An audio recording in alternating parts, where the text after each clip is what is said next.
Nakapagdesisyon na nga ang mag-asawang si Manuel at itong ang si Felma. Wala na silang ibang option kundi nga sundin na lamang ang kagustuhan nga nitong si Hazel.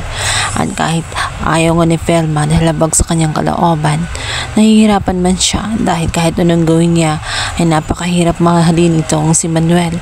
Hindi niya pwedeng angkinin at naiinis siya sapagkat sa pagkakataong yon tuturuan na naman niya ang kanyang sarili na wag mahalin itong si Manuel.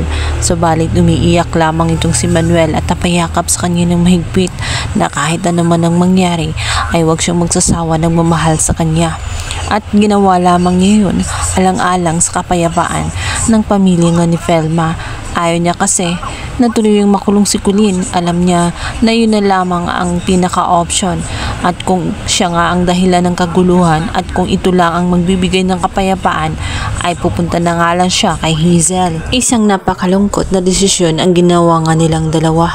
Ngunit alang-alang sa kanilang anak ay handa nga silang magsakripisyo para maging masaya nga itong si Colleen at ayaw niya na ipaalam ito kay Colleen dahil ayaw din niya na buhatin nga ni Colleen ang pagdadaramdam matapos malaman ang dahilan na siya mismo ang rason kung bakit lumayo siya at bumalik kay Hazel para makalaya nga siya. Walang nakakaalam ni isa sa kanilang mga anak sa kanilang mga desisyon dahil ayaw ni Manuel na malungkot ang kanyang mga anak at mararamdaman na naman na iniwan sila at mas pinili nga itong si Hazel. Di bali na magalit ito sa kanya kalaunan kapag nalaman, ngunit sa ngayon mas pinili na muna nilang ilihim at isang desisyon ang kanilang magagawa. Bago pa man siya umalis, gusto niya na magkaroon ng banding ang buong pamilya kasama nga si Manuel bilang huling pamamaalam. Walang kamalay-malay ang mga anak. Kung akala nila ay ordinary yung banding lamang at happy-happy, subalit iba na pala yun sapagkat yun na nga ang huling mga sandali kung saan makakasama nila ang kanilang ama. Si Hazel, ayon sa kanya, iuurong lamang niya ang naturang demanda sa oras na tuluyang bumalik na nga itong si Manuel. Kaya naman susulitin nila ang pagkakataon at bigyan nga ng isang araw bago siya tuluyang sumama kay Hazel.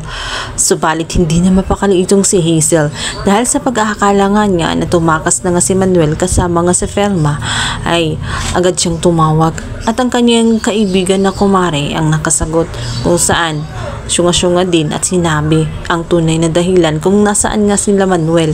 Kaya naman nagkaroon ng idea nga ang bruhang si Hazel kung nasaan sila at hindi naman siya papayag na maging masaya ang banding nilang magpamilya. Kaya naman gugulantangin niya ang mga ito at bigla siyang sisipot roon.